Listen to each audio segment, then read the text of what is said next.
Buongiorno a tutti, un saluto rinnovato anche agli amici che ci seguono in streaming grazie al sito e ai social del Mattino di Padova. E allora continuiamo a ragionare sulla città del futuro e con questo talk dal titolo Padova 2030, un sogno da condividere. Chiamo qui sul palco il presidente della Camera di Commercio di Padova, Antonio Santocono, il professor Paolo Gubitta dell'Università di Padova e Carlo Pasqualetto, delegato all'innovazione del Comune di Padova. Prego, accomodatevi. Gli applausi non sono ancora stati banditi. E allora, prima di tutto regole di ingaggio, come funziona questo panel. Partiremo ragionando sul tema centrale, sul focus centrale, la Padova in un orizzonte 2030, e lo faremo approfittando del lavoro che le categorie economiche hanno fatto in queste ultime settimane, che è una riflessione condivisa. Poi il Presidente Santocono ci racconterà un po' meglio come ha funzionato questo percorso e soprattutto i risultati. Ne ragioneremo insieme al professor Gubitta, che ha dato una mano alla Camera nell'elaborazione di quello che poi è un documento condiviso, e con Carlo Pasqualetto capiremo anche una prima ricezione da parte del Comune di Padova di questi orientamenti. Questo più o meno per la prima parte del nostro panel. Poi ascolteremo una serie di interventi da una serie di interlocutori che abitano, vivono, lavorano e trasformano questa città giorno dopo giorno, vengono dal mondo dell'università, delle imprese, delle professioni, e ci aiuteranno, lanciando da questo podio dei messaggi relativi al loro contesto di riferimento, ci aiuteranno ad allargare questa visione rispetto alla Padova 2030. Ma allora partirei con Antonio Santocono, con il Presidente della Camera di Commercio, che ci può aiutare un po' a raccontarci come è iniziato questo percorso di condivisione con le categorie economiche e in che cosa si è tradotto, in quali risultati, quindi come immaginate la Padova 2030. Grazie.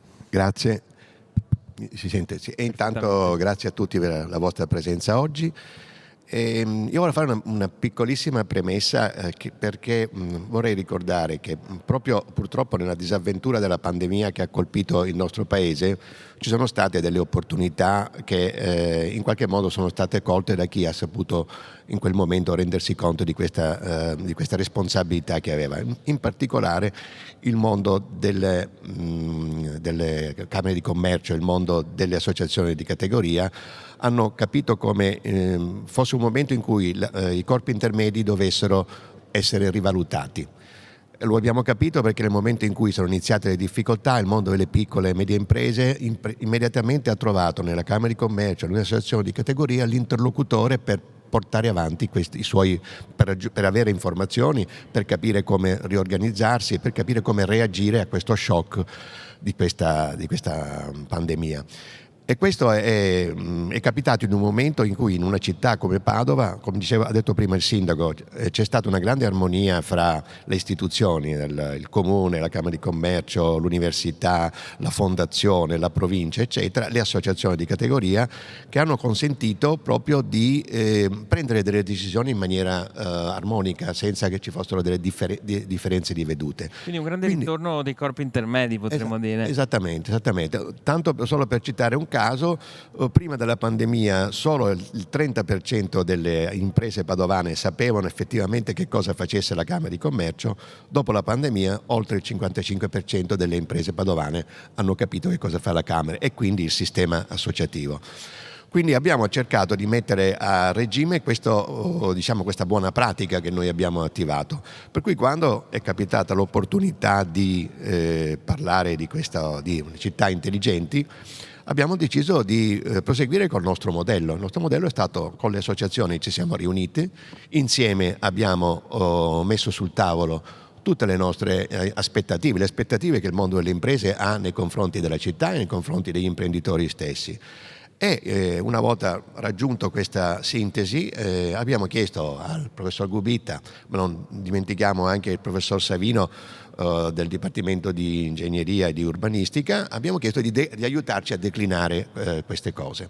E quindi è quello che noi abbiamo fatto con queste slide che adesso vi andiamo a presentare. E allora vediamo un po' qual è la vostra visione, quali sono le proposte per la Padova 2030. Allora, io ho bisogno di forse... Sì, le vediamo qui, Presidente. Ecco, io però ho bisogno di mettermi in piedi, preferisco guardare, se mi date la possibilità, e così posso... Ecco, allora innanzitutto ci siamo chiesti la città intelligente. La città intelligente non è soltanto una città digitalizzata, è una città che sia in grado anche di interpretare le aspettative, nel nostro caso del mondo delle imprese, e interpretare il rapporto che la città e i suoi territori con termini devono avere con il mondo delle imprese, perché noi di questo ci occupiamo. Quindi il primo concetto che abbiamo pensato di sviluppare è stato quello di Padova Hub Metropolitano. Non è una novità, perché già nell'intervista precedente ne ha parlato Claudio Amalfitano, ne ha parlato anche il sindaco. Perché hub metropolitano? Perché abbiamo a che fare con un territorio che in realtà è un'area vasta, nella quale tutti quelli che sono i sistemi urbani, imprenditoriali, che confinano con il nostro territorio, hanno un rapporto che ormai è caratterizzato da flussi di persone che vengono in città, che ne escono, che vengono a lavorare, che vengono a studiare, eccetera. Tutto questo è tipico di una città metropolitana, anche se non nel senso giuridico della parola, perché come per esempio è Bologna, che giuridicamente è una città metropolitana, ma Padova ha questa caratteristica, questa specificità, e come tale deve essere il perno attorno a cui noi dobbiamo far sviluppare una politica di crescita del territorio. Quindi quali sono i nostri obiettivi? Quelli di valorizzare le nostre risorse, che sono 107.000 imprese, quindi risorse manifatturiere, servizi, creative, la crescita del sistema economico, il nostro ruolo, cioè ancora una volta accreditare la Camera di Commercio e il sistema delle associazioni che rappresentano appunto il mondo delle imprese come il promotore di tutte queste iniziative per costruire insieme ovviamente con le istituzioni, gli stakeholder del territorio, una città intelligente dalla forte identità. La strategia: una pianificazione condivisa, che è quella che noi di solito facciamo, perché noi come Camera produciamo annualmente un documento che è una relazione previsionale programmatica che è condivisa col sistema associativo e che dà le linee guida nei prossimi 3 anni di quello che sarà il futuro imprenditoriale della nostra città. Marketing, quindi anche questo è un problema del nostro territorio.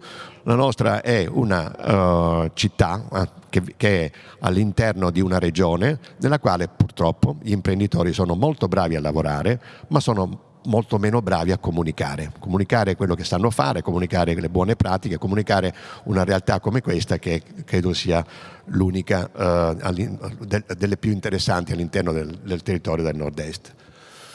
Quindi attorno a questo perno è quello dell'hub metropolitano. Cos'è la prima visione? Padova è un hub esperienziale, ci sono degli attrattori e ci sono degli attratti. Gli attrattori sono un'università di grandissimo valore, l'anno prossimo festeggerà gli 800 anni, ci sono 60.000 studenti. Bisogna trovare anche un modo non soltanto di continuare a far sì che in questa università accedano persone e risorse che non vengano soltanto dal territorio regionale, ma che vengono dall'estero, ma vengono anche dalle altre regioni, e poi creare le condizioni perché queste persone trovino un'opportunità di lavoro una volta finiti i propri studi.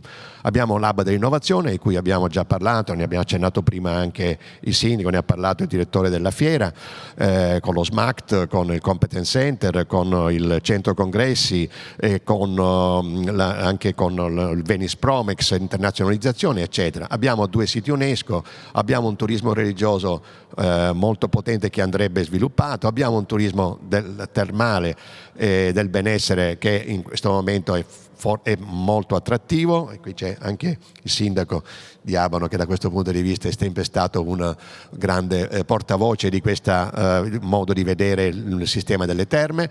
Abbiamo un interporto di Padova che è uno dei più importanti, diciamo, del nostro paese. Abbiamo una ricerca medica, servizi sanitari che sono fortemente integrati, come abbiamo visto. Chi vogliamo attrarre? Una popolazione di persone giovani che in qualche modo trovino in una città, in questo sistema, la possibilità di vivere e di far vivere bene i propri figli e di pensare a una crescita futuro, ma anche di intraprendere. E quindi anche manager, professionisti, persone fortemente professionalizzate che possono trovare nelle imprese del territorio queste opportunità. Abbiamo un hub integrato e connesso. quindi abbiamo parlato del Soft City, di questo boulevard dell'innovazione che parte dalla stazione e che arriva fino alla Stanga, dove all'interno del quale troviamo tutto quello che è nuovo. Avremo la nuova facoltà di ingegneria dell'Università di Padova, abbiamo il Competence Center, abbiamo il Lab dell'innovazione, abbiamo il centro congressi, avremo le village del Crédit Agricole, e avremo il Parco Scientifico Galileo che si sposterà in questa zona. Quindi ormai un'area che assieme poi a Soft City, che è proprio la zona del terziario avanzato del nostro territorio, che poi si candida ad essere proprio la struttura più importante della crescita di questa città, proprio la struttura che quindi che cosa richiede? Richiede migliori infrastrutture digitali, interventi di riqualificazione urbana, e richiede una pubblica amministrazione smart, quindi una Camera digitalizzata, come già è, grazie anche a vediamo qui Infocamere, la società in house del sistema camerale che ha un ruolo generale Paolo Ghezzi. Esatto, che ha avuto un ruolo importantissimo nel sviluppo di quella che è la Camera digitale, che nel momento in cui c'è stata la pandemia ha potuto dimostrare di essere un'amministrazione molto snella, molto veloce, eccetera. Quindi un passaggio da una soft city a una smart land, cioè un territorio intelligente che diventi una realtà all'interno della quale si trovino sempre più spazi per chi vuole vivere in questa città e vuole intraprendere. Ho quasi finito, no. Abbiamo terzo nostro punto di vista, un hub resiliente e inclusivo. Quindi quali sono le sfide? La rigenerazione urbana, ne abbiamo già parlato, ne ha parlato anche il sindaco. Nel piano regolatore prevede anche interventi di rigenerazione urbana importanti, una transizione ecologica delle imprese, su quali la Camera di Commercio e il sistema associativo stanno investendo moltissimo, annualmente con dei bandi che ovviamente nei limiti di quelle che sono le nostre disponibilità superano anche il milione di euro in termini di contributi. Ricordiamo che sul boulevard dell'innovazione la Camera prevede investimenti per oltre 10 milioni di euro, anche questo nell'arco di questi anni. C'è la trasformazione di un immobile, ci sono altre iniziative, c'è il Parco Galileo, eccetera. Quindi che cosa sono le azioni? Integrare i piani sulle infrastrutture esistenti, ripensare il ruolo delle grandi arterie, ovviamente perché uno dei temi principali è sempre stato quello, soprattutto per chi ha delle imprese che hanno soprattutto un forte export. Avviare una riflessione sui collegamenti con l'aeroporto di Venezia, che è sempre il nostro punto dolente. È assurdo che per fare 24 km ci si impieghi sempre più di un'ora in un modo o nell'altro. Potenziare i collegamenti con l'alta velocità, riprogettare la stazione di Padova, integrare la mobilità sostenibile, auto, bici, trasporto privato e parcheggio. Cosa ci vuoi? In alcune città ci sono delle figure che sono il Chief Resilience Officer, come Milano, che praticamente è la figura che in qualche modo integra tutte queste aspettative, queste necessità all'interno di un'unica struttura che poi ha il compito di portare avanti progetti di questa portata. Eccoli qua, adesso finiamo con gli itinerari di sviluppo. Abbiamo parlato, questa è una cosa che mi piace sempre ricordare e voglio rivendicare, perché è stata una delle prime cose che abbiamo detto quando ragionando con i presidenti delle associazioni si parlava di come valorizzare l'area della fiera.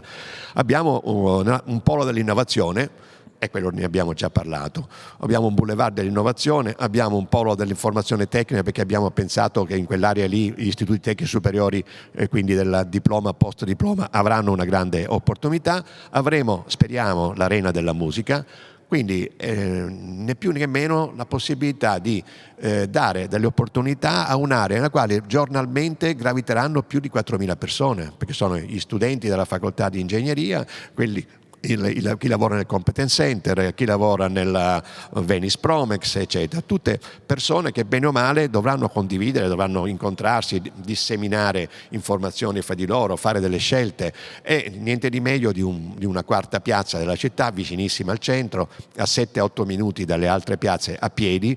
Quindi questo potrebbe essere un'area di grande interesse per la città, un luogo di incontro, di scambio di idee, eccetera. Gli itinerari di sviluppo, ecco l'ultima cosa, e ho finito.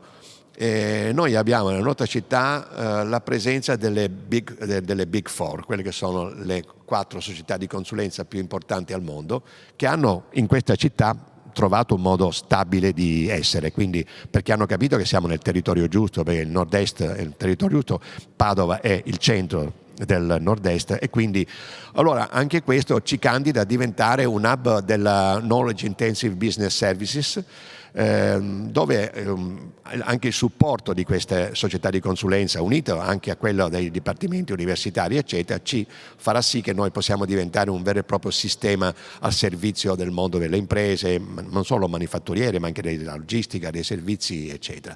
Infine, altra cosa che però è già avviata, perché ormai tutti hanno capito che Abano, Montegrotto, il sistema dei colli urbani sono una grande risorsa per questa città, la land to visit, cioè l'area da visitare in una città quando uno vuole trovare momenti di astrazione, momenti di serenità o anche momenti in cui turistici veri e propri. Quindi tutto questo che cos'è? È ancora una volta tutto quello che noi pensiamo che possa essere il ruolo e supporto della Camera, del sistema associativo e del sistema delle imprese per lo sviluppo di questo polo metropolitano e della città di Padova.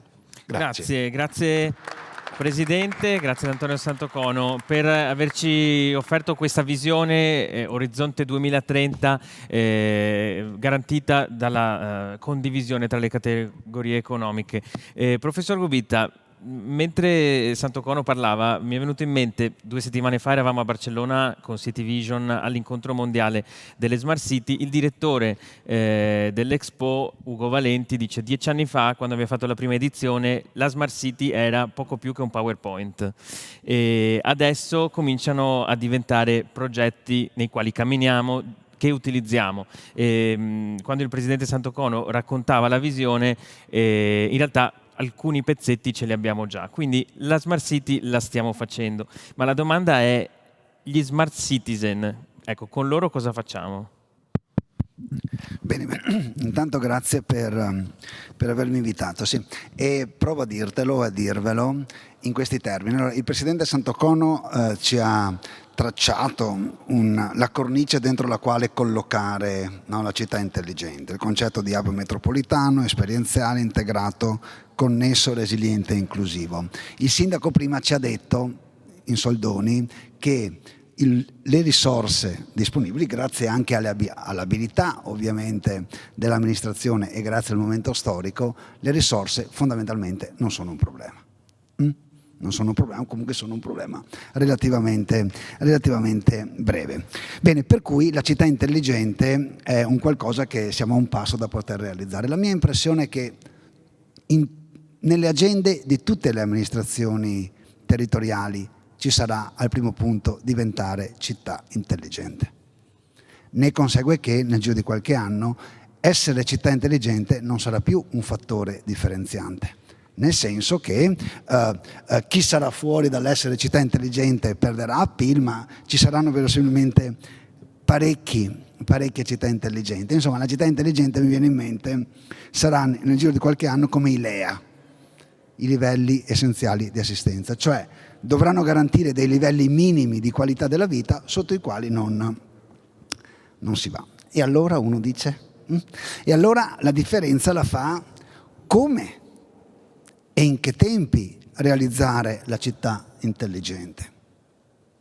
Io non ho ruoli di governo oggi, per cui sul come siamo nelle ottime mani del consigliere e amico Carlo Pasqualetto, che ci dirà come e in che tempi. A me invece piace riflettere sul per chi è la città intelligente. Ora, il Presidente Santocono ci ha portato la prospettiva delle imprese, che sono abitate da alcune categorie di cittadinanze, non da tutte le categorie di cittadinanza. Allora, né ieri pomeriggio, non ho partecipato a tutto l'incontro, ma a una parte, né stamattina, fino ad ora, è stata prestata attenzione alla segmentazione delle diverse persone, dei diversi attori per i quali la città intelligente genera valore. Allora, a me pare che da aziendalista, quale sono, perché io sono un aziendalista, così come fanno le imprese, io penso che segmentare l'utenza individuare una proposta di città intelligente per i diversi segmenti di utenza che vivono, abitano, godono della città, sia l'operazione che completa il quadro che stiamo delineando. Quindi dentro la cornice che il Presidente e il Sindaco ci hanno delineato, le prime pennellate dovrebbero essere individuare quali sono i segmenti e definire un concetto di città intelligente per ciascuno di essi e comunicarlo in maniera adeguata. Porto un paio di esempi per tradurre tutto questo in pratica. Sostanzialmente, qua Carlo tu sei anche un esperto di queste cose, bisognerebbe fare il business model canvas, applicare l'idea alla città, quello che si usa dentro le imprese e le organizzazioni in generale, di definire la proposta di valore, definire i segmenti, i canali attraverso i quali questi segmenti vengono serviti, come si comunica a questi segmenti, per che cosa dare e quali flussi poi di risorse utilizzare. Allora 3 esempi. Primo esempio. La città intelligente è anche intelligente per i segmenti fragili. Allora a me piacerebbe sentire, quando si parla di città intelligenti, in che modo la digitalizzazione, che poi è il grande fratello che sta dietro tutta la città intelligente, in che modo la città intelligente serve le fragilità e ad esempio in che modo si integra con il volontariato. Noi siamo seduti sopra un tesoro che è Padova Capitale Europea del Volontariato. Allora, io penso che meriti dentro il dibattito sulla città intelligenza questo primo elemento. Il secondo elemento è legato al fatto che le stesse persone esprimono necessità di una città intelligente in maniera diversa. Allora ieri consigliere Carlo Pasqualetto, ci ha parlato in maniera bella, puntuale, chiara, di come la nostra città sta cambiando in termini di mobilità sostenibile, della mobilità a flusso libero.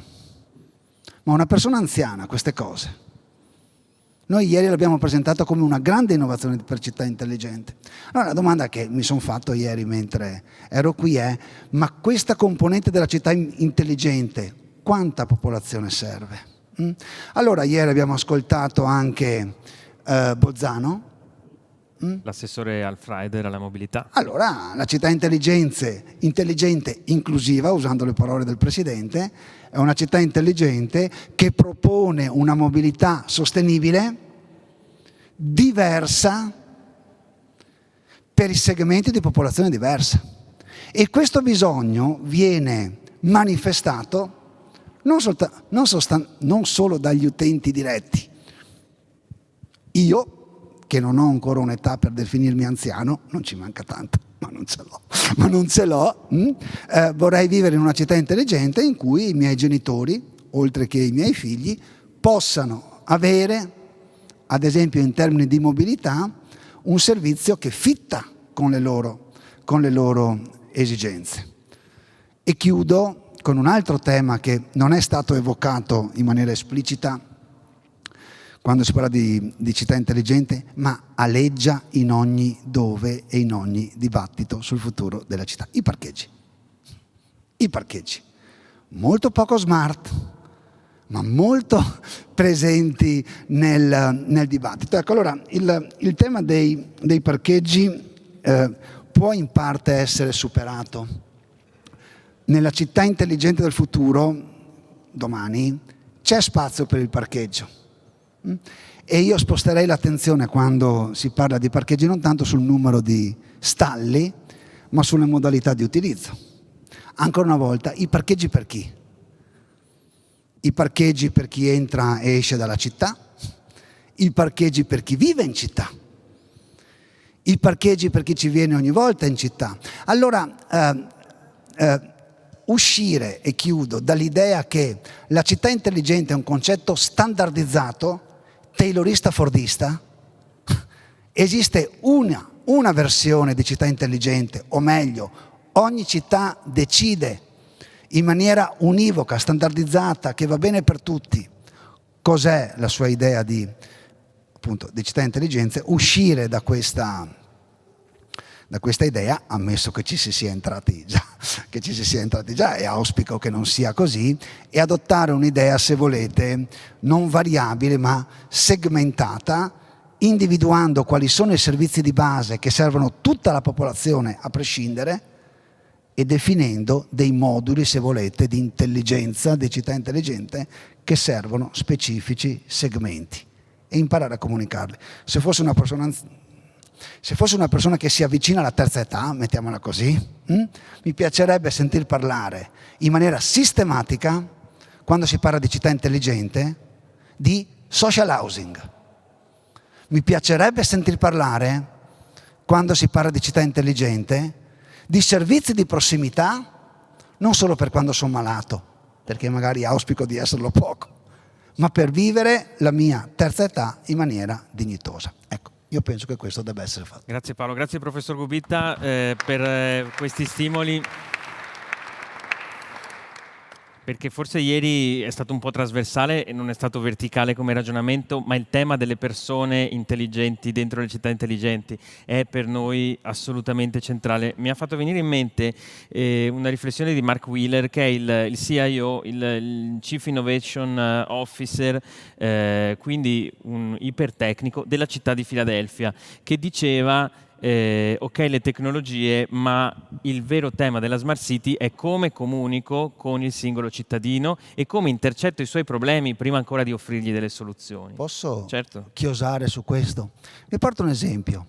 Con il vescovo Cipolla e con la diocesi di Padova stiamo portando questa idea dentro le parrocchie. Il valore dentro un certo sistema di valori che rimane stabile, non si discute. Ma la proposta di valore che una parrocchia fa alla sua cittadinanza non è quella di 20 anni fa e non può essere standardizzata. Perché se la parrocchia standardizza il valore che genera per la popolazione, ne prende una parte e si dimentica di tutto il resto. Allora anche lì questa idea che sei intelligente o crei valore in modo segmentato impone una riflessione sui concetti di base, i valori, il disegno, ottimo disegno del presidente Santocono e le altrettante cose ottime che ha detto il sindaco Giordani, dentro questo lo sforzo di segmentare, ma qui abbiamo un maestro della segmentazione. Carlo.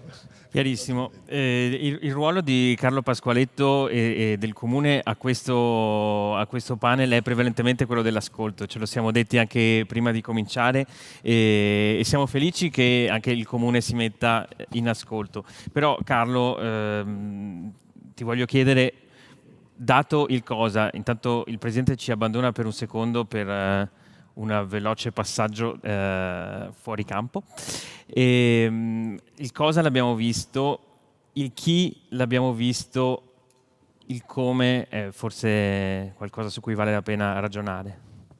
Sì, il come poi alla fine è la parte più complicata, è la parte insomma della messa a terra. Il Presidente Santocono con una presentazione estremamente interessante ci ha fatto vedere un percorso di evoluzione che la Camera di Commercio con un ruolo di guida sta portando avanti e che fa vedere un'evoluzione da quella che definivamo la soft city allo smart land, stigmatizzando tutta una serie di asset che noi abbiamo all'interno della nostra città.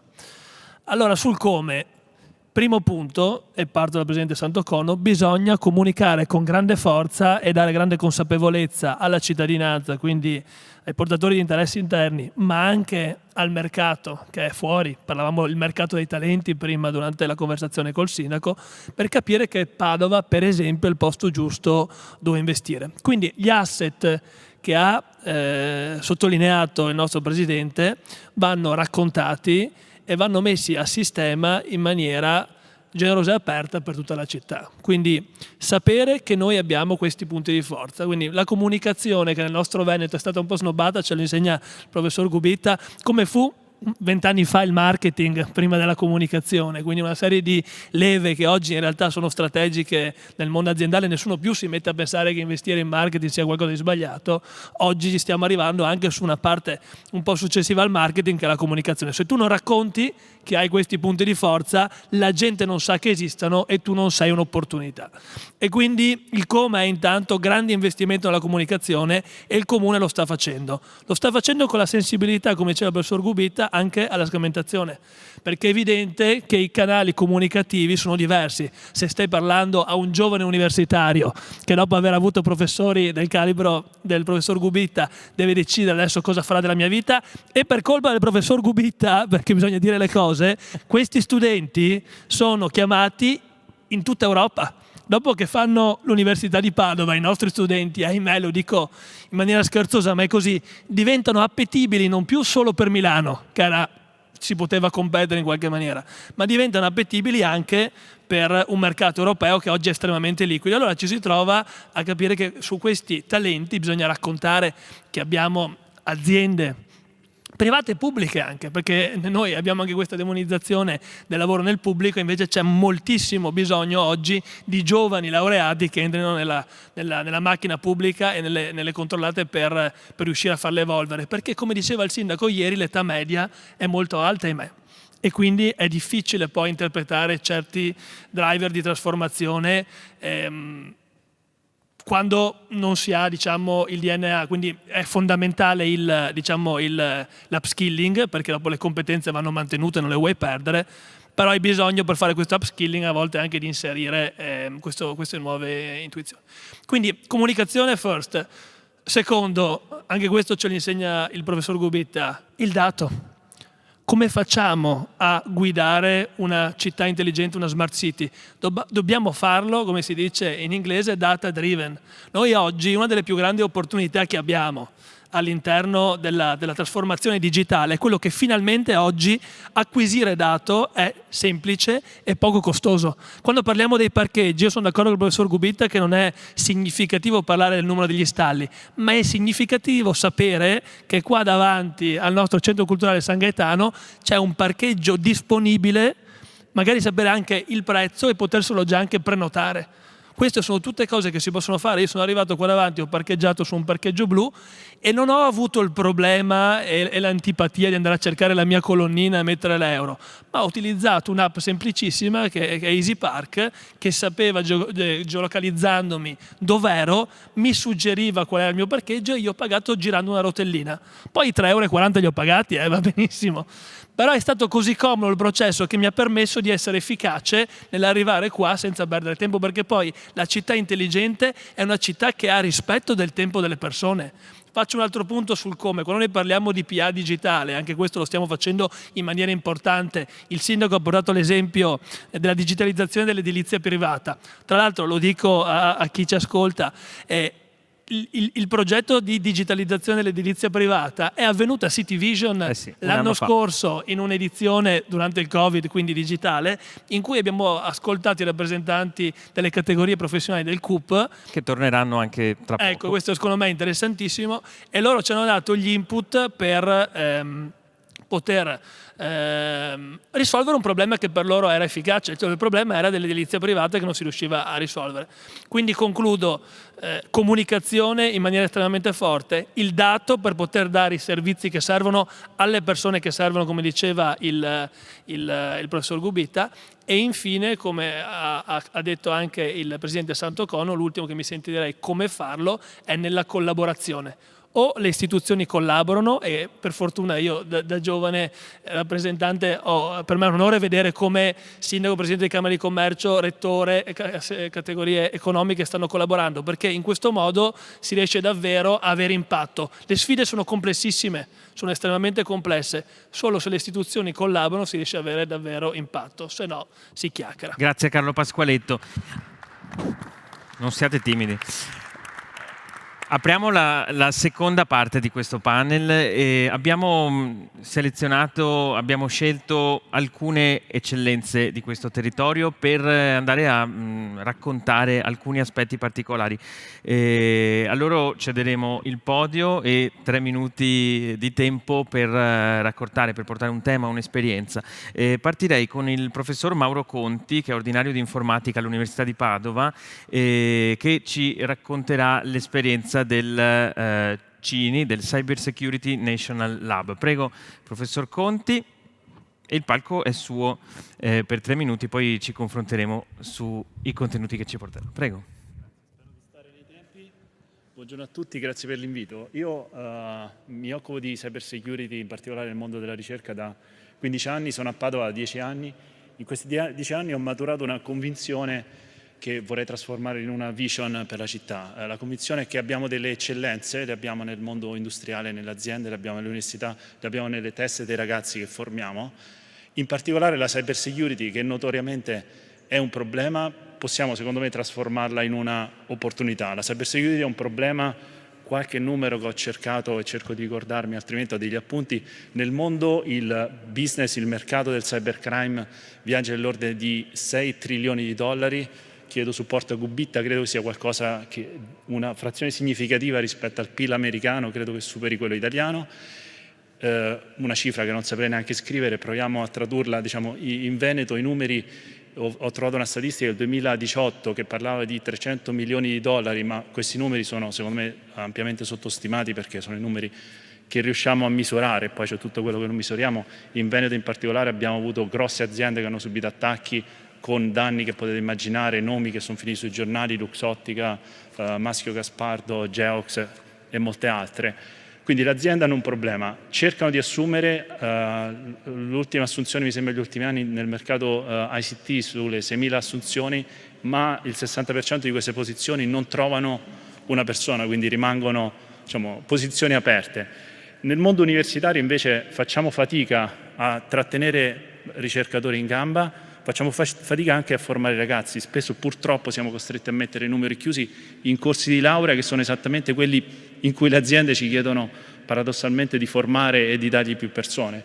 Queste persone che formiamo, si diceva prima, molto spesso vanno all'estero. Formare un ragazzo dalla scuola elementare al dottorato costa a noi come paese 250.000 euro, quindi ogni persona che noi facciamo andare all'estero significa che stiamo regalando a un altro Stato 250.000 euro, siamo europei, siamo contenti se vanno in Europa, spesso vanno anche fuori Europa, quindi stiamo dando questo regalo a un altro paese e questa persona non solo pagherà le tasse in un altro paese, ma permetterà a altre aziende di fare business e creerà opportunità per altri paesi.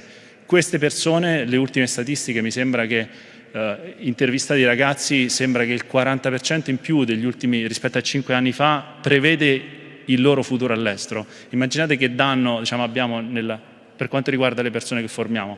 Quello che secondo me è possibile fare, considerato queste criticità, mettere a sistema e sfruttare appunto la cyber security non come un problema, ma come una occasione per mettere insieme queste eccellenze, quindi creare in qualche forma giuridica un sistema che possa permettere alle aziende di avere le persone formate, permettere a queste persone formate di crescere e lavorare in Italia, in particolare nel settore appunto della cyber security. Grazie professor Conti. Prego. Presidente Santocono, ci sono 2 temi che viaggiano spesso insieme in questa città. Il primo è l'eccellenza. Il professor Conti ci racconta di un centro di eccellenza tutto padovano su un tema caldissimo che personalmente non conoscevo prima che ci mettessero in contatto e penso che sia sconosciuto ai più in questa città. Quindi eccellenza da un lato e secondo è il tema dell'attrattività e della trattenibilità dei profili eccellenti che qui vengono formati. Come ci lavoriamo su? Il tema che ha citato il professore, ahimè, è un tema molto conosciuto. Qui non parlo come Presidente della Camera, ma come imprenditore. Certo. Tra l'altro con il professore abbiamo avuto anche delle opportunità di collaborazione. Ed è un tema importante perché, come diceva il professore, non riusciamo a trovare le risorse che vengono in questo momento richieste dal mercato. Abbiamo cercato in alcuni casi attraverso il ricorso agli istituti tecnici superiori. Ad esempio nel caso della mia azienda noi abbiamo fatto una vera e propria accademia con cui abbiamo attivato una ventina di persone che hanno iniziato questo percorso post diploma, dove hanno condiviso metà del lavoro in azienda e metà del lavoro in aula, sempre con il supporto dell'università e con il supporto anche di professionisti del mondo delle imprese. E dopo 2 anni siamo riusciti a dare un diploma a 25 persone che sono state tutte assunte fra l'altro all'interno della nostra azienda, perché ne avevamo anche bisogno.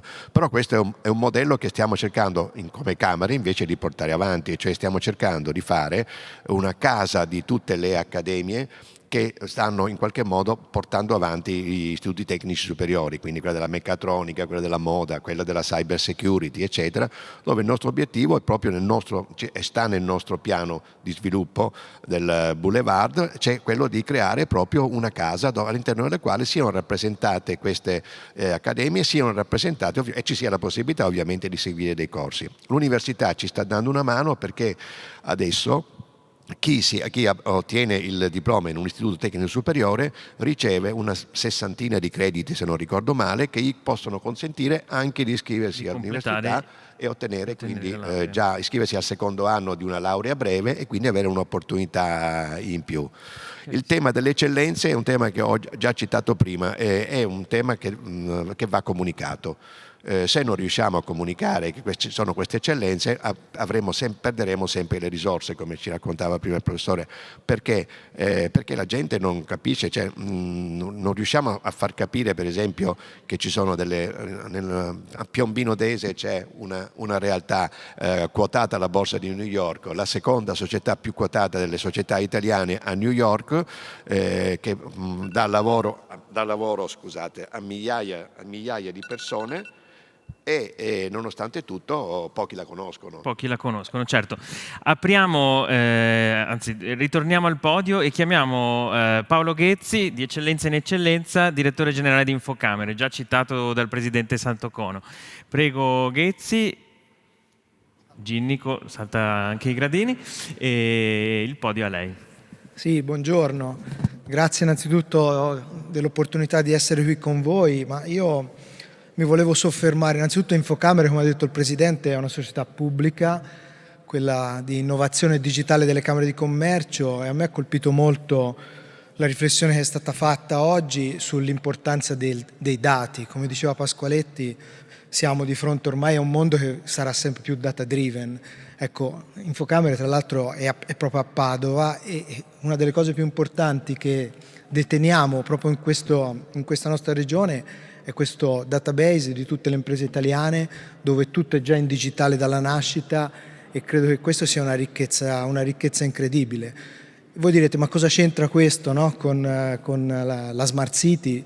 Beh, innanzitutto una città è fatta dal tessuto produttivo, da come è capace di attrarre tutte le eccellenze che abbiamo sentito prima, e tutto questo è sotto i nostri occhi. Sono tutti dati che abbiamo e che vanno usati. Pensate, la PA in genere è la più grande generatrice di dati oggi esistenti nel nostro paese, e tra l'altro sono tutti dati certi, non sono come i dati che ognuno di noi in questo momento lascia magari su Facebook o sui social. I dati della PA hanno un valore in più ed è il soggetto, la PA, che li sta utilizzando di meno. Questo è molto grave e noi lo sappiamo bene, perché nel momento della pandemia il sistema camerale, il mondo associativo è stato in grado di prendere decisioni in un giorno di chi doveva chiudere o rimanere aperto. E questo l'abbiamo fatto grazie ai dati che avevamo e che sapevamo a chi impattava quella chiusura, chi poteva beneficiare di aperture di altre imprese. Ecco, questi dati sono lì per questo, vanno utilizzati proprio perché, insomma, come si dice, ognuno di noi senza i dati è solo una persona che ha una propria opinione, e sappiamo proprio in questi momenti quanto è stato importante invece confutare con le certezze che i dati danno. E oggi non si fa una Smart City, soprattutto anche per quello che diceva prima Gubitta, quando non si può pensare di standardizzare, ma bisogna sapere bene con chi abbiamo a che fare, dove i nostri territori sono diversi chilometro dopo chilometro, e fare la media del pollo e spesso farla a Roma è una delle cose più sbagliate. Quindi questo è un momento in cui l'ecosistema si dimostra nella capacità sui territori di dare le risposte adeguate a quel territorio. Non mi soffermo su quello che è già stato detto dell'area vasta e di cosa abbiamo, e dove questi stessi dati letti appunto in maniera globale danno risultati completamente diversi. E oggi questa possibilità c'è, perché questi sono dati. Noi vorremmo essere il sistema camerale, quello, come si dice, l'IoT del sistema economico italiano, perché siamo veramente in grado di dire come sta andando l'economia di una via, il lato destro rispetto al lato sinistro, perché quella via è fatta di attività produttive, di persone che con sacrificio fanno quell'attività, depositano dei bilanci, quei numeri sono leggibili e sono a disposizione prima di tutto dell'ecosistema che deve utilizzarli per costruire il futuro. L'ultima cosa su cui poi mi fermo è, e guardate, non lo dobbiamo fare solo perché ce lo chiede una città che deve andare avanti, ma questa grande opportunità che abbiamo avuto dalla pandemia per renderci conto dell'importanza del digitale, ma l'altra è che il PNRR, questi soldi arriveranno se saremo in grado di dimostrare all'Europa che li sappiamo spendere bene, con progetti che quindi hanno dietro dei business plan, e dietro un business plan, signori miei, ci sono sempre quelli che si chiamano gli indicatori, no? Gli obiettivi, e molti degli indicatori oggi si possono fare e misurare proprio grazie ai dati che vi dicevo prima. Abbiamo assistito a un sacco di progetti che poi l'Europa ci ha tirato le orecchie, perché ci dice: guarda, avete appena imparato a consuntivare i costi, però di dimostrare che poi quel progetto è stato un successo non abbiamo visto traccia. Molto spesso sapete perché? Perché non è stata fatta una fotografia al tempo T0 di come era quel settore, quel segmento in cui il progetto ha operato, e come tutti noi, se tu non scatti una foto, dopo un anno facciamo fatica a vedere i cambiamenti, no, che ci sono stati, e queste cose erano già possibili prima, cerchiamo di farle adesso perché è quello che ci chiede l'Europa. Grazie Paolo Ghezzi, direttore generale di Infocamere. Grazie per l'intervento e anche per il supporto in tutto questo anno di City Vision. Professor Gubitta, un flash: i dati possono essere, al di là del sistema delle imprese, anche una prima risposta a quel tema che sollevava lei di arrivare a segmentare? Certo, io creo un link velocissimo tra Carlo Pasqualetto, Paolo Ghezzi e Mauro Conti, perché entrambi siete uniti dal dato. L'uso del dato per la città intelligente, ma ancora una volta non solo per le imprese, ma per tutta la cittadinanza. Ad esempio per la casa intelligente, per l'utenza, l'uso dei dati, e quindi insegnare come si interpretano può essere utile per tutti. E poi c'è l'abuso, Mauro. La cyber security richiama l'abuso dell'uso del dato. Ecco, allora qua non è una battuta, ma la mettiamo come tale. Il punto non è il numero programmato o numero chiuso che hai nei corsi di laurea che creano queste figure. La città intelligente deve aumentare i numeri, non mettere il numero chiuso, ma per aumentare i numeri nel processo di allocazione delle risorse bisognerebbe prima ascoltare le parti sociali, fare un patto di medio e lungo termine con le parti sociali, definire i numeri, allocare le risorse e poi inchiodare le persone nel territorio, inchiodarle dentro le imprese, dentro le attività, da dovunque arrivino, perché la risorsa scarsa già oggi e in prospettiva per tutti non sono i posti, ma chi li occupa, e cioè le persone. Chiarissimo, grazie professor Gubitta. Carlo Pasqualetto prima citava l'esperienza di un anno fa con il Comitato Unitario delle Professioni, che poi ha fatto nascere quel progetto di digitalizzazione documentale. Oggi per il Comitato Unitario delle Professioni interviene, e lo invito qui al podio, il presidente dell'Ordine dei Geologi del Veneto, Pietro Zangheri. Prego Presidente, eccolo qui. A lei la parola, 3 minuti di tempo. Buongiorno, siamo stati chiamati in causa. Io vi porto una breve riflessione dal mondo delle professioni, quindi dal CUP, che non è solo somma di tante professioni diverse che vanno dal settore tecnico a quello giuridico, economico, a quello sanitario, ma in realtà è un insieme che sempre più interagisce al suo interno, non perché gli studi professionali oggi non sono più studi di singola professione, ma sommatoria e soprattutto interscambio di professionalità diverse. Quindi porto un po' questo messaggio sul tema che abbiamo appena citato, quello del dato. L'assessore Marcato all'inizio, anche con molta onestà intellettuale, ha richiamato anche il fatto che abbiamo delle grandissime opportunità su questo territorio, ma rischiamo anche di perderle. Il sindaco Giordani ci ha ricordato che non possiamo essere senza dati, e negli ultimi interventi noi abbiamo parlato di dati che devono essere dati georeferenziati, magari perché la mia formazione è scontato, ma non sempre così, che devono essere standardizzati, e anche su questo vi assicuro che anche negli ambiti tecnici non è sempre così, che devono essere interoperabili, quindi che devono permettere l'interscambio dei dati. Quindi noi oggi tante volte ci siamo soffermati sul tema dell'importanza del dato, ma non per fare pubblicità ai professionisti, poi non sono neanche molto bravi i professionisti a farsi pubblicità, ma chi è che produce dati alla fine, i dati che finiscono nella pubblica amministrazione, in tutte le banche dati che ci sono? Alla fine molti di questi dati vengono proprio dal mondo professionale, che sta acquisendo, magari era un po' nella sua natura per il settore giuridico e economico, un po' meno su quello tecnico, che stanno acquisendo sempre più il ruolo di sussidiarietà nei confronti degli enti in particolare, o comunque delle aziende, quindi che diventano il tramite tra il mondo produttivo e privato cittadino e pubblica amministrazione, sia in senso orizzontale, quindi di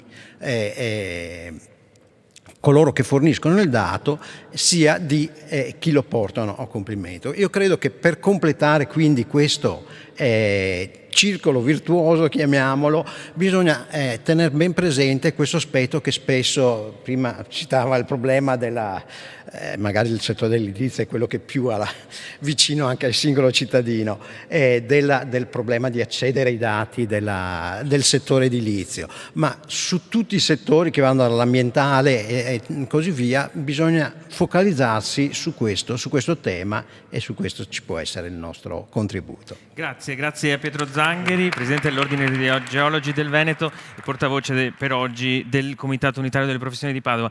Pasquale Tonflash, i professionisti che portano delle richieste ma anche un po' alleati per una trasformazione intelligente della città. Quello che si diceva e che ha detto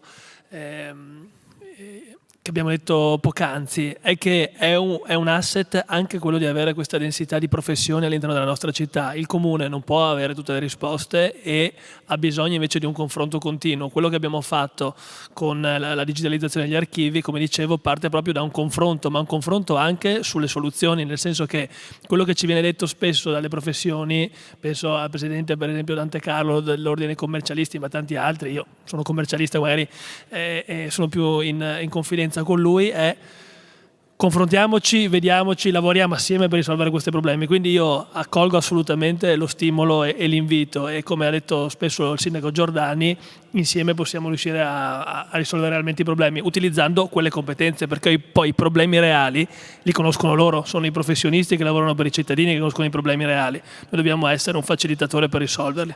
Grazie, abbiamo ancora 2 interventi qui dal podio, di eccellenza in eccellenza, perché poi il viaggio è un po' questo. Andiamo a un'azienda innovativa e chiamo qui Pier Mattia Vesani di Uchido, eccolo lì che arriva. Gli abbiamo chiesto di portare un po' la voce delle aziende come la sua e degli imprenditori come lui, e quindi siamo qui per ascoltarlo. Il podio è a te e i 3 minuti sono... Grazie mille, buongiorno a tutti e grazie a Bloom, a Fiera di Padova, a voi per aver organizzato questo spazio. Ero in treno stamattina che pensavo a come rispondere in 3 minuti alla domanda come rendere Padova una città attrattiva per le società tech. E devo dire che ero in treno e stavo venendo a Padova, perché io sono di Verona e la società tech l'ho fondata qui a Padova, perché 12 anni fa un visionario ha creduto in me e nel brevetto, nell'attitudine più che altro, e ha investito e mi ha aiutato a costruire l'impresa. Lui era a mia disposizione, non viceversa, non mi stava dicendo cosa fare, mi stava aiutando ad andare nella mia direzione. Questa è la differenza sostanziale rispetto a come siamo abituati a trattare i giovani, che spesso sono poco capiti e sostanzialmente sono poco capiti perché vivono nel mondo tech, vivono 4-5 anni avanti rispetto a quello che è il resto del paese. E questa sua visione mi ha portato ad avere oggi a Padova un'azienda con 40 dipendenti attratti da tutta Italia, da Lecce, da Brindisi, da Salerno, da Milano. Tre sviluppatori sono trasferiti da Milano pur di lavorare in Ukido. E quando sono arrivati qua, posso aggiungere una nota di colore, quando sono arrivati qua hanno detto ma figa, i supermercati chiudono alle 7:30, non so se nel piano di sviluppo di Smart City ci sia tenere aperti i supermercati 24. Sto scherzando ovviamente, però il concetto è: ascoltiamo le esigenze di questi nerd, le esigenze reali, voglio dire, per attrarli. E il nostro design director 2 anni fa si è trasferito da San Francisco. Abbiamo attratto un design director che lavorava in Y Combinator, quindi uno dei più grandi incubatori mondiali, si è trasferito a Padova per lavorare in Ukido con la sua famiglia. Quindi questo è quello che è successo, ok? Quindi quando sento parlare di incubatori, avendo vissuto dentro un incubatore, avendo visto anche che strada hanno fatto gli incubatori in Italia, mi sento un po' come se fossimo 10 anni indietro, no? Perché ci sono state tante evoluzioni su quei modelli, abbiamo visto cosa non funziona, cosa in Italia non è replicabile, e quindi partirei da dove siamo arrivati, non da 10 anni fa, e gestirei Padova un po' come si gestirebbe una startup, cioè l'attrattività tech di Padova, sto dicendo, non Padova come città. Chi è il team di questa startup? Chi è il team responsabile di rendere Padova attrattiva? Quali sono gli spazi? Giustamente, ad esempio, da poco Google Café ha chiuso a Londra perché ha raggiunto la sua mission, ha reso Londra prima città al mondo come attrattività di startup. Berlino è la terza ed è partita da una nicchia. Adesso mi spiego meglio. Poco tempo fa, settimana scorsa, JP Morgan è arrivato in azienda, ha fatto uno speech e ha portato dei dati. È durato 1 ora e mezza lo speech, quindi io lo sintetizzo. In Europa abbiamo creato grandi società B2B, in America grandi società B2C. Noi siamo molto orientati al B2B, siamo molto attrattivi parlando di Europa sul B2B. Noi come Veneto siamo fortissimi a livello di corporate, B2B, di manifattura. Quindi forse come una startup potremmo concentrarci e aggredire prima una nicchia, cioè non essere attrattivi in generale, fintech, AssureTech, fashion, ma forse potremmo concentrarci su: se vuoi fare startup B2B sulla manifattura, Padova devi esserci, perché altrimenti sei fuori dalla scena. L'altra cosa che a Padova che è il valore aggiunto, quindi come una startup io mi concentrerei sulla unique value proposition, che è università. Tantissimi giovani devono per forza passare da qua, quindi teniamoceli, creiamogli a loro degli spazi, ascoltando loro e facendo guidare loro, non gli over 50, facendo guidare loro sulle loro esigenze, per tenerli qui e per non farli andare. Quindi nicchia, università, giovani e ascolto e farli guidare tendenzialmente. Grazie per Matteo Avesani di Ukido. Presidente Santocono, un po' di elementi li citava lei, un po' ne ha portati sul piatto Avesani, e forse quella figura del Chief Resiliency Officer può essere una delle strade per ascoltare e costruire risposte in tempo quasi reale? Beh, certo non dobbiamo essere noi a dare questa indicazione all'amministrazione comunale, però abbiamo visto che è un'esperienza che funziona. Anche a Milano, per esempio, un modello che sta dando dei risultati. E devo dire che qui ci sono le basi perché questo avvenga, perché credo che in una situazione dove ci sia una totale armonia fra il mondo delle imprese e il mondo delle istituzioni, come quello che stiamo vivendo in questo momento in questa città, non si ripeterà più. Perché poi cambieranno le cose, cambieranno le istituzioni, quindi tutto questo è una cosa che in questo momento è una buona base perché possa far nascere iniziative di quel genere. Grazie, chiamiamo Posso fare chiosare una cosa Prego, velocissima? Intanto sono d'accordo col Presidente, poi sono d'accordo con tutto quello che ha detto Pier Mattia. In particolare Pier Mattia ha detto è auspicabile scommettere su una nicchia, cioè creare la massa critica per intercettare. Ecco, questo tecnicamente vuol dire che dobbiamo decidere chi sta fuori. Sul piano politico, perché questa affermazione concettualmente siamo tutti d'accordo, a prescindere. Per metterla in pratica, quando tu decidi la nicchia sulla quale investi, devi lasciare fuori tutte le altre. Allora è un auspicio interessante, ovviamente, che sottoscriviamo tutti, ma il peso politico e l'impatto politico di una cosa di questo tipo fa tremare i polsi.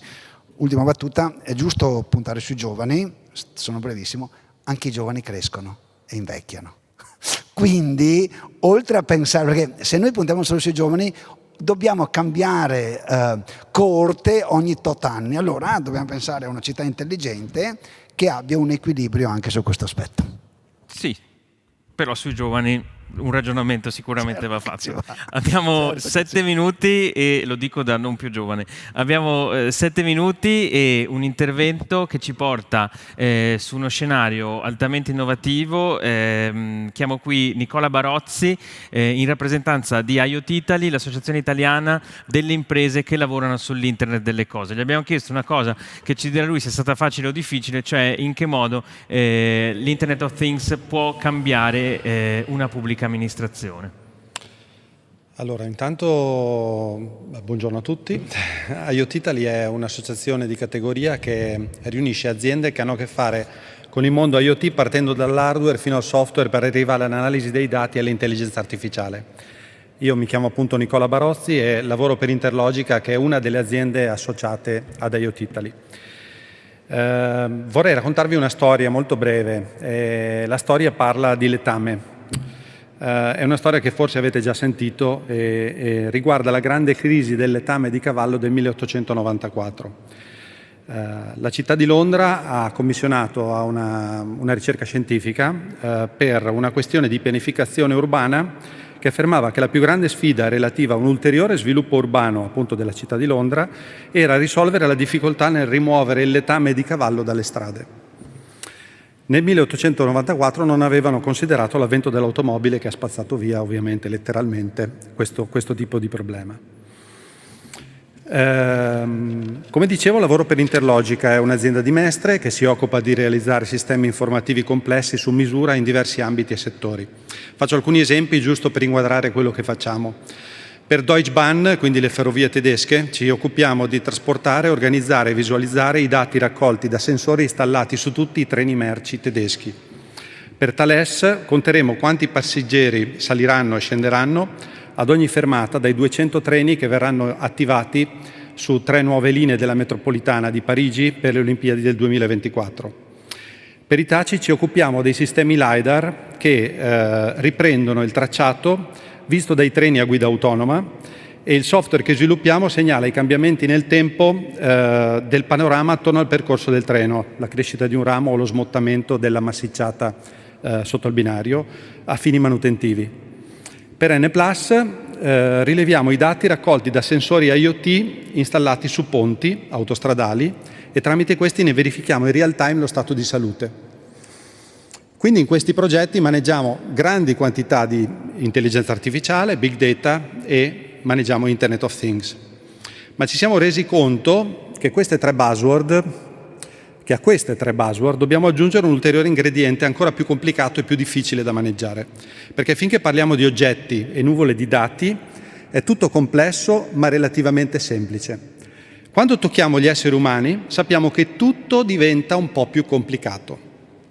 Sicuramente servono le persone con le giuste competenze, questo è logico, ma quando parliamo di cambiamento, ciò di cui abbiamo bisogno sono strumenti, ma tanti di questi strumenti sono culturali. È semplice dire metto un sensore, compro un software, ma dopo aver aggiunto sensori e comprato software devo aggiornare la mia cultura, devo abbracciare modelli di pensiero diversi che vengono abilitati dal software e dai sensori. Perché quando parliamo di cambiamento e di tecnologia e di esseri umani, quello che scoppia sono scintille di cambiamento continuo, perché la tecnologia contamina gli esseri umani che con il loro cambiamento ricontaminano la tecnologia. Per questo fare previsioni oggi è difficile, come lo era nel 1894 parlando di letame di cavallo. Nell'esempio di cui vi ho parlato, appunto, è un tentativo di immaginare il futuro basandosi sul presente e sul passato, immaginando che l'evoluzione segue una linea retta. Se guardiamo cosa è successo ieri e l'altro ieri e vediamo cosa sta succedendo oggi, possiamo ipotizzare cosa succederà domani. Il problema è che in questo caso non riusciamo a cogliere quanto grande sia l'onda di cambiamento che ci sta per travolgere. L'IoT sarà sostanzialmente la capacità dell'essere umano di collocare sensori ed attuatori nel mondo circostante, in qualsiasi cosa vi possa venire in mente, e tramite i quali ottenere una nuova forma di consapevolezza da parte della specie umana delle dinamiche del mondo che la circonda. Interlogica è stata fondata negli anni 90 da un hacker. Oggi siamo 100 persone, lavoriamo con grandi aziende, banche, assumiamo persone con un mindset affine a quello dell'hacking, ethical hacking ovviamente, parlando di cyber security. Questo perché crediamo che le grandi rivoluzioni tecnologiche abbiano bisogno, per essere cavalcate, di persone che non pensano in modo lineare, di persone che cercano soluzioni creative e originali ai problemi che affrontano. Crediamo che il nostro mindset e la nostra cultura ci rendano adatti a individuare linee evolutive e originali. Siamo a favore di progetti brevi che utilizzano quello che c'è già per testare sul campo le idee, raccogliere i feedback e procedere in modo iterativo verso sviluppi che siano coerenti con i cambiamenti che inevitabilmente e sempre più velocemente scombinano le carte. Tentiamo di anticipare il cambiamento e in particolare di adattarci rapidamente alle scintille di cambiamento continuo che succedono avvicinando tecnologia ed esseri umani. Siamo hacker e vogliamo vedere il futuro. Grazie. Grazie a Nicola Barozzi. Grazie davvero. Pasqualetto, sensori e capacità di leggerli poi questi dati, vi state già muovendo su questa strada? Ma Nicola ha fatto un intervento secondo me davvero centrato.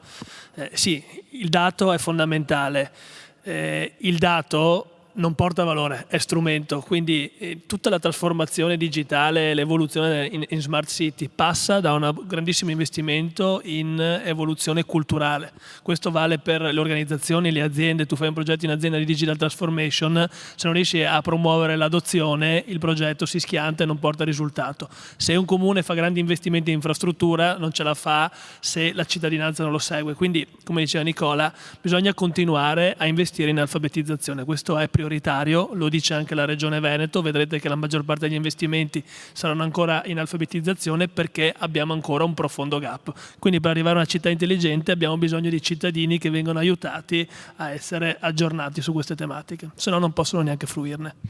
Presidente Santocono, chiudiamo con un minuto di wrap up di questa tavola rotonda. Ma anche una responsabilità, forse era più il professor Gubitta la persona che fa più sintesi. Mi pare che quantomeno in questo nostro panel ci sia stata una quasi totale sintonia su quello che è il nostro modo di vedere una città intelligente, e in questo caso una città intelligente come Padova, perché mi pare che il tema di oggi è proprio Padova.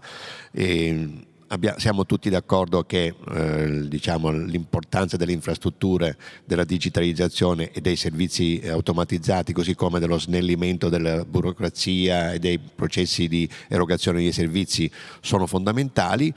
È fondamentale però che tutti ci si renda conto che bisogna creare un sistema, perché solo creando un sistema che non è solo il comune di Padova, ma sono tutti i comuni vicini con cui c'è una relazione continua, non si riuscirà a usufruire di quello che è una grande opportunità per noi, che sono quelle delle risorse del PNRR.